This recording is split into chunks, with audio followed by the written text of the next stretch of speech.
It's an incredible win. Like I said, it nothing but praise. And and my thing is too, what we can kind of get to next is, man, are we going to have a Blake Corum for Heisman, discussion? Because, granted, I think today he had 125 yards on the ground, another 13 in the, in the air as far as receiving. But before today, he was number one in the country in yards per game. And I don't think he did anything today to make you think that that's going to change at all. Like, what are your thoughts on it? Like, what are your thoughts on the potentially Blake Corum for Heisman? Well, first off, I'm seeing the comment before I answer that question. I'm seeing comments like what we're complaining about this week. We haven't said one complaint. We said it was total domination. So I don't know where that's coming from. Anyway, yeah, I don't know what Malachi is talking about. We haven't complained once. We said it dominated and all. We even said they even did things we haven't seen the last couple of games with the play Cornelius Johnson, a passing play, and also whatever. But in terms of Blake Corum, I mean, yeah, absolutely. I mean, he's dominating. He's and for this dominant rushing attack that we have, he's the number one threat. And I'm actually thinking, especially the way Donovan Edwards played today, that we may be 3 running backs deep, in which we're like, and Donovan was good in week really 1 too when he got opportunities. Like he may not have blown open the stats, but in watching that game, seeing his wiggle, his side to side, like there's a lot there. There's a lot there. Me too. Sorry to interrupt you, but yes, for sure. Fine. And he has a burst. When he breaks through that hole and he sees that opening. A lot of running backs, they could be strong through the line of scrimmage. They could break tackles, but they don't have breakaway speed, right? They can't get away from that second and third level. And Donovan, as a true freshman, has shown the ability to do that. He can be not only a really good every down back one day, but also a home run threat. So that's fantastic.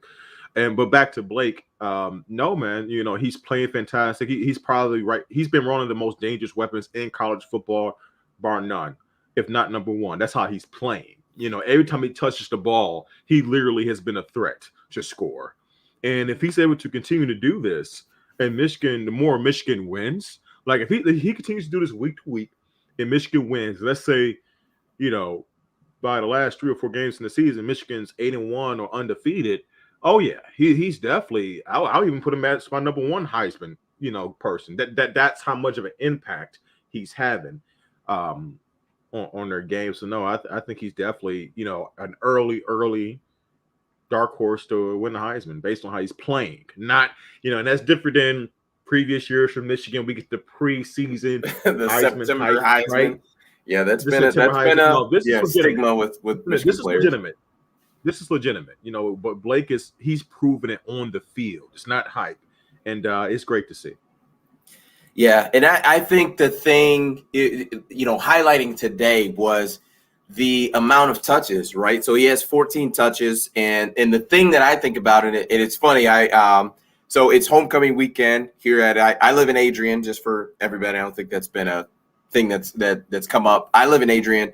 Went to Adrian College, and actually this is homecoming weekend. So one of my best friends, my brother, was inducted into the Hall of Fame yesterday. Shout out to Taz Wallace. But despite that, a lot of the guys have gotten together, right? We all play football and all good stuff. But we were talking about how it's so important, especially with running backs, because you have a finite number, right? You have a finite amount of tread on the tires, so to speak, or miles on the vehicle. And the thing that I appreciate the most about this game was, it's a game that I don't think you needed Blake Corum to go crazy, right? You didn't need a ton of touches for him.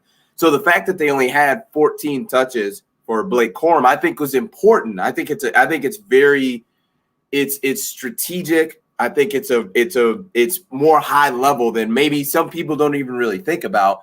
But I think that's important because you're probably going to have a game of, and maybe it's against a Wisconsin or Penn State or Ohio State or one of the big games that you end up playing where you're going to need him to have, 20 to 25 touches. So I think it's important to have games like this where you don't really need to lean on him and you're strategic in how you get him the ball, right? So he was extremely productive. I mean, 10 yards a carry, but at the same time too, you didn't overwork him with his body. You know what I mean? Because that stuff's important. And just injuries, like that's something that's going to happen. You look at the Minnesota running back. I mean, in game 1, he got injured. He's done for the season. Like, so it literally every touch, every carry is important. You know what I mean? Like when it comes to the grind of the season, like you want to get him, it's a delicate balance. You want to get him enough to where, you know what I mean? Like he comes out of this game feeling more confident than the week before, but you also don't want to run him into the ground. So it's a delicate balance. And I think Michigan did a good job of handling that, in this game. Well, I also think I don't know if that's by design or it's just the fact that they have those 3 running backs that just all earned their trust. That's just how well they're all playing. And it makes that job as a coaching staff a lot easier where you can throw a guy in there, a kid in there, and you don't have to worry about losing a lot of production. It may be a different look, a different type of weapon, Haskins, Edwards, and Corum, but you feel equally as dangerous on offense, right? You don't feel like you're really losing anything. So so you got to give credit to the running backs for making that job so easy for the coaches to do that, and not feel like, maybe we are tipped, they feel a bit more comfortable low in the box. You know what I'm saying? So, no, it's everyone's playing well. And like we said, it's just not much negative we can talk about, especially when it comes to running backs right now.